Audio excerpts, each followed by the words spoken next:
They say there are places on Earth that don't belong to this world, places that seem ordinary until they turn. This is one of those tales. But before we begin, if you're drawn to stories with mystery, meaning, and the otherworldly, to legends passed down as truth, then this is the channel for you. I share new stories each week, drawn from folklore, forgotten history, and strange events that linger at the edge of belief. So tap the like button and subscribe with all notifications on so you never miss what's next. Let's begin.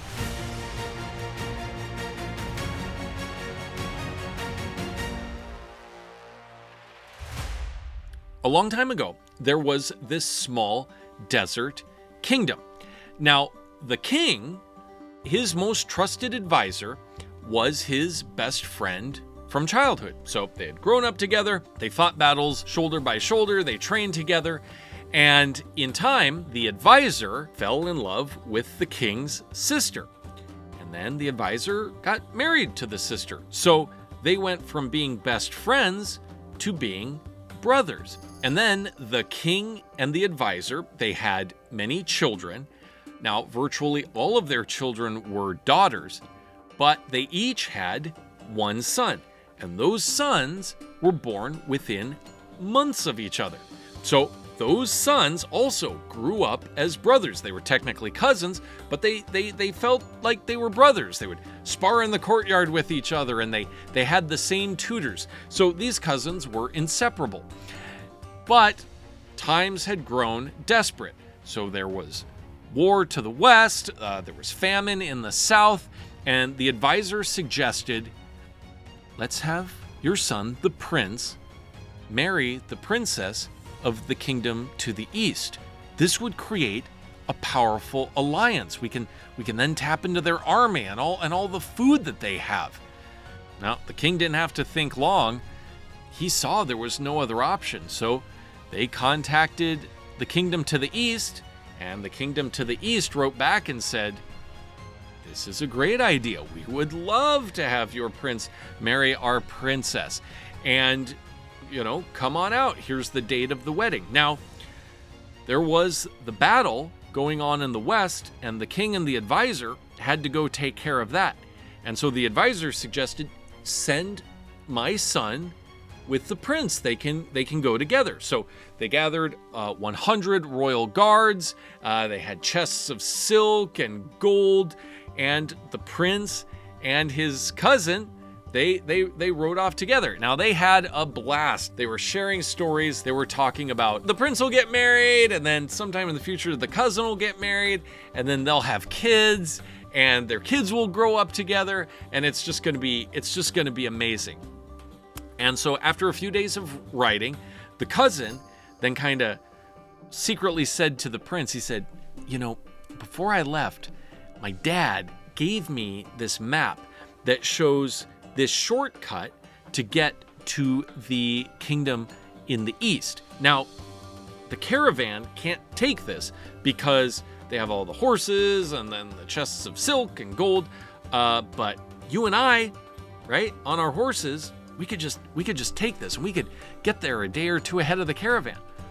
Prince said, yeah, let's do that. Let's sneak away. We'll tell them, but this will be a lot of fun.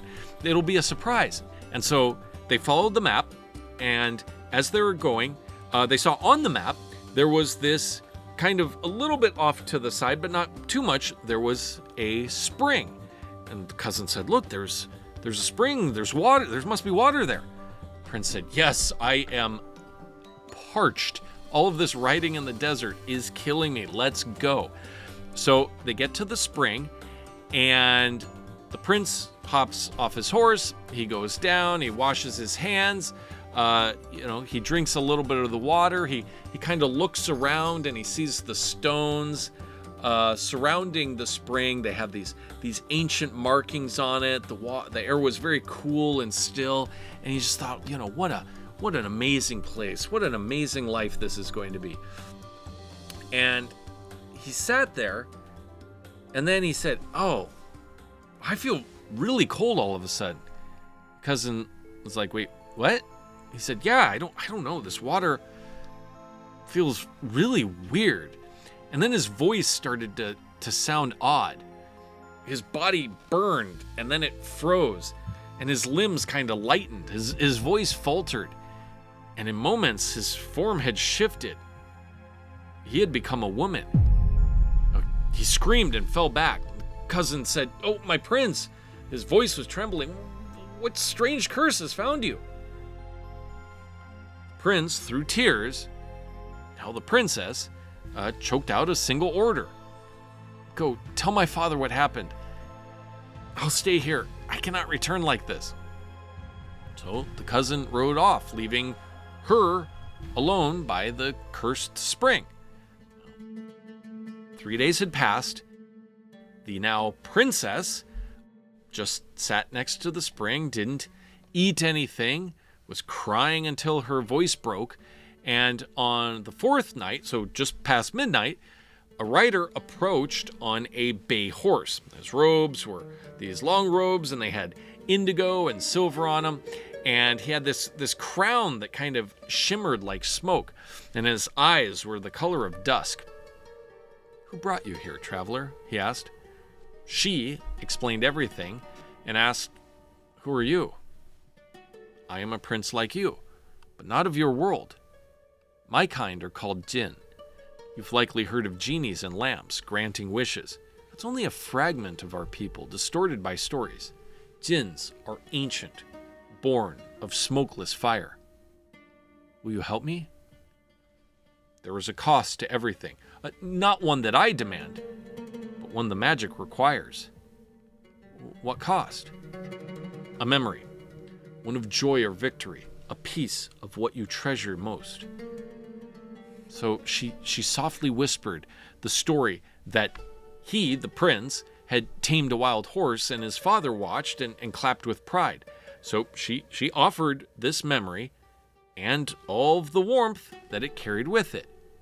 The Djinn nodded. "It is done." And just like that, the memory was gone. Not buried, but erased. So the whole moment of triumph, of his father's pride, of the wild horse beneath him, all of those feelings, that entire experience, all vanished like it didn't happen. And not even the king would remember it. The magic took it utterly. They then rode to a hidden sanctuary of the Djinn. There, he brought her to the pool of unclouded self. So she stepped to the edge, and she saw a reflection. But it was not her, it was a deeper part of her. The reflection spoke. "Who are you without your name, without your body? What do you fear the world seeing?" She wept, and she answered. She spoke of duty, of loss, of sacrifice. She said she had learned patience and let go of anger. The pool, though, remained still. Her form did not change. The magic did not move. Whatever truth she had reached for was still buried deep within her. It was not enough. "Why hasn't it worked?" "You let go of pain, but not of pride. You forgave others, but not yourself." "But I tried my best." "And your best is not enough." The Djinn prince then said with urgency, "Though it has felt like mere minutes here, time flows differently in this place. The sanctuary is hidden not only in space, but in the folds of time itself. While you've stood here facing your reflection, the sun has risen and set over the mortal world more than 300 times. If you do not change, and soon, the door will vanish, and this form, this place, will become your forever." She began crying again. It was deeper this time. So it was not just from sorrow, but from the need to know herself. So she went and knelt by the edge of the water. Her hands were trembling. Breathing was uneasy. And then she spoke, not to the Djinn, not to the world, but to that reflection of herself. "I am afraid," she whispered. "Afraid that I'm nothing without the role I was born into. Afraid that who I am, as I am, will never be enough." She named her regrets one by one, pride, her ambition, her silence when it mattered. She peeled it away, all of it. And in that surrender, something within her cracked open. She did not plead, she did not demand, she simply let go. She forgave the world, she forgave herself. And then, finally, everything began to shift. And then the prince awoke near the spring, all alone. So the first light of dawn, it started to creep over the rocks, casting these long golden shadows across the sand. And for just a moment, he lay there, kind of unsure what had happened. Was that a dream? Touched his hands. Wait, these are my hands. These are the prince's hands. He spoke a little. Oh, this is my voice. Yeah, okay, I'm back to normal. But he wasn't back to normal, because everything within him felt different. So he had not merely returned to his body, he returned, but changed. Deeper, quieted, clear. Now, the spring gurgled nearby, gentle and eternal, as if guarding the secret of what had just happened. He then set off for the palace, and in a few days, he had returned. Now, he did not know how much time had passed, and he entered through the royal back entrance that only a few knew about. There, he was greeted by a handful of guards, and they were totally shocked. You know, they were like, "What? Oh my gosh, where have you been? It's been nearly 2 years." They ushered him in, and in hushed voices they told him, "Less than a year after your disappearance, the king, your father, he died in battle on the Western Front. With no heir in sight, the royal court turned to your cousin. And cousin then married your bride, the foreign princess that you were going to marry. And with that union sealed, the cousin was then crowned king. The kingdom has moved on. And now you're back." Before he had a chance to even really process what had happened, the king's personal guards then appeared, because they'd heard that the prince had come back. Word travels fast. And they took him. They said, "Let's go. We gotta go through the back way. Let's go to the throne room." So they enter into the throne room, and there's his cousin, the new king wearing the crown. And at his cousin's side stood his father's advisor, so the cousin's dad.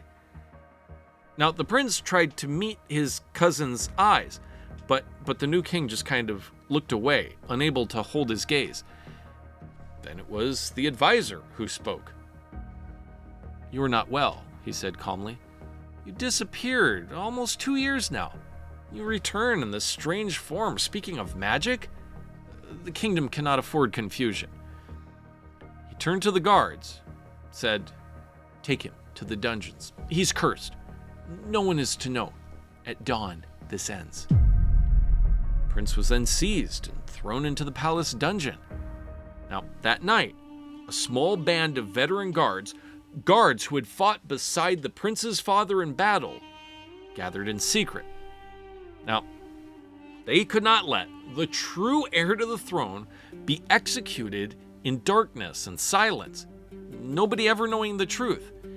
But they also knew that open defiance would cost them their lives, so they devised a desperate plan. Under the cover of night, they descended into the dungeons. With hushed voices and steady hands, they disguised the prince as a woman, led him out through the hidden servant tunnels beneath the palace. And so, the prince fled, stripped of title, denied justice, carrying wisdom no one would ever recognize.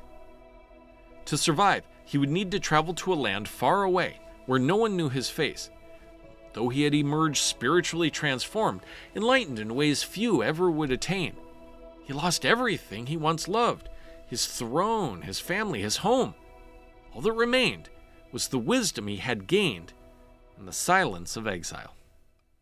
This story comes from 1001 Nights, a collection of tales where truth is often hidden beneath layers of wonder.